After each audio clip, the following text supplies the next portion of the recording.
Assalamualaikum. Waalaikumsalam. Nah, kamu bisa Mbak Mutiin. Iya, Bu. Terima kasih. Yang nyaman ya.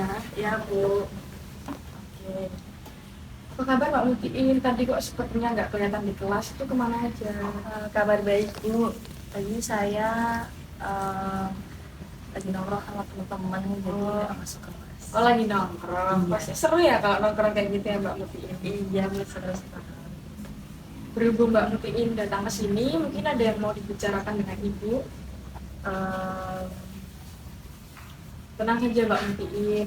Oke, jadi sebelum Mbak Mutiin menjelaskan permasalahan Mbak Mutiin, jadi di dalam konseling ini itu mencakup beberapa asas. Contohnya adalah asas kerahasiaan. Jadi asas kerahasiaan sendiri itu adalah asas yang bakal merahasiakan apapun yang diceritakan oleh Mbak Mutiin. Jadi ibu tidak akan membocorkan oleh pihak manapun dan ke siapapun seperti itu. Jadi Mbak Mutiin bisa menceritakan segala yang dirasakan oleh Mbak Mutiin dari permasalahan Mbak Mutiin sendiri. iya, Bu. Jadi begini. Saya mempunyai masalah dengan kebiasaan buruk saya. Seperti itu, kebiasaan buruk yang seperti apa mungkin Mbak Mutiin bisa diceritakan. Ya begini, Bu. Saya tidak bisa lepas dari vibe saya. Berarti Mbak Muti ini bisa dikategorikan kecanduan dengan vape ya? Ya seperti itulah, Bu, yang bisa dialami sekarang. Hanya kecanduan dengan vape atau ada yang lain mungkin Mbak Muti ini? Tidak, Bu, hanya saja kebiasaan buruk saya sulit untuk diubah. Saya merasa berat untuk tidak vape. Seperti itu. Lalu waktu Mbak Muti ini melakukan vape seperti itu dalam posisi atau kegiatan seperti apa? Ya saat saya nongkrong, terus saat saya sedang duduk-duduk dengan teman, seperti itu, Bu. Hal apa yang membuat Mbak Muti ini tidak bisa lepas dari vape? Seperti itu mungkin.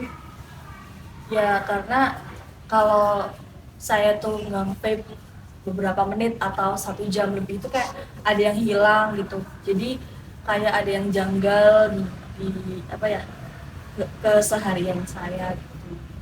Selain itu mungkin sewaktu Mbak Muti ini melakukan vape di tongkrongan itu bisa dikategorikan mungkin Mbak Muti juga takut dipermalukan ya sama teman-teman.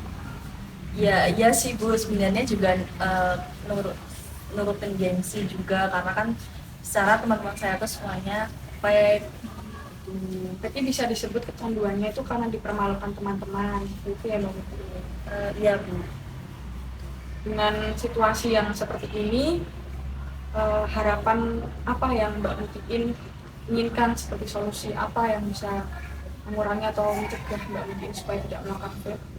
Ya saya ingin berubah, Bu. Jadi kebiasaan buruk saya ini ingin saya menghentikannya. Jadi agar juga berubah gitu di hidup saya, nggak yang merasa janggal atau apa. Saya cukup senang sekali ya mendengar harapan yang Mbak Mutiin inginkan seperti itu, bahwa Mbak Mutiin ingin berhenti vape. Iya, Bu, soalnya kalau seperti itu terus juga pasti kesehatan saya juga terganggu. Seperti itu. Baiklah, tadi kan kita sudah membicarakan masalahnya Mbak Mutiin ya. Mbak Mutiin juga memiliki kebiasaan buruk melakukan vape di tongkrongan dan kecanduan vape tersebut. Lalu Mbak Mutiin hal apa yang ingin Mbak Mutiin lakukan untuk mendukung kebiasaan Mbak Mutiin yang lakukan seperti vape tadi, seperti itu, supaya terhilangkan? Jadi solusi apa yang ingin Mbak Mutiin lakukan? Jadi begini, Bu, beberapa waktu lalu saya membaca sedikit tips-tips untuk menghentikan kebiasaan vape saya, dan dengan cara menggantinya dengan permen karet atau mencari kesibukan lain yang bisa menghindari sebab-sebab yang membuat kita tidak ingin untuk vape lagi. Bagus sekali ya, berarti Mbak Mutiin sudah mengawali niatnya dengan membaca beberapa tips berhenti vape, lalu menjauhi sebab-sebab keinginan untuk vape, seperti itu. Lalu apa yang ingin Mbak Mutiin lakukan yang awal-awal seperti itu mungkin? Saya kan biasanya berkumpul dengan teman-teman, dan karena teman-teman saya tuh banyak yang merokok, dan jika tidak merokok akan dipermalukan Bu. Jadi mungkin saya akan mengurangi intensitas saya untuk berkumpul dengan teman-teman, lalu memberitahukan kepada mereka bahwa saya sedang dalam proses mengurangi vape atau berhenti vape. Bagus sekali ya, ini awal yang ingin Mbak Muti lakukan seperti setidaknya Mbak Muti ini sudah memiliki alternatif pemecahan masalahnya. Supaya tidak lupa dengan apa yang ingin Mbak Muti lakukan, alangkah baiknya itu Mbak Muti juga mencatat seperti itu, mencatat apa yang ingin Mbak Muti lakukan. Kenapa harus ditulis Bu? Dan dicatat? Ya, soalnya kan supaya tidak lupa apa yang ingin Mbak Muti lakukan itu harus menjadi pedoman Mbak Muti sendiri. Jadi kalau Mbak Muti mencatatnya kan Mbak Muti selalu ingat seperti itu, entah itu dicatat melalui handphone atau note di kamar, ditempelkan di pintu seperti itu. Apakah Mbak Muti bersedia? Iya Bu, saya bersedia melakukannya. Oke, berarti nanti Ibu harap Mbak Muti bisa melakukan itu setelah selesai konseling ini ya. Iya Bu, nanti saya akan laksanakan setelah konseling selesai. Mulai kapan mungkin Mbak Muti akan melaksanakannya? Ya mungkin secepatnya Bu, karena kan juga butuh proses. Lebih cepat juga lebih baik ya Mbak Mutiin, dan semoga apa yang Mbak Mutiin ingin lakukan untuk mengurangi vape-nya itu berhasil. Ya Bu, secepatnya akan saya lakukan.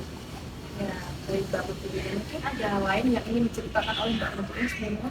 Untuk sementara ini mungkin itu saja Bu, karena saya mau kembali ke kelas. Mungkin berarti cukup ya. Nanti apabila Mbak Mutiin memerlukan waktu konseling di minggu depan, bisa hubungi Ibu kembali. Nanti kita atur jadwal untuk melakukan konseling berikutnya. Iya Bu, kalau begitu minggu depan saya akan datang dan ngobrol-ngobrol lagi dengan Ibu, membicarakan tidak lanjut dari apa yang akan saya lakukan tadi. Saya pamit dulu ya Bu. Iya, baik Mbak Mutiin. Ya. Terima kasih ya. Iya Bu. Assalamualaikum. Waalaikumsalam.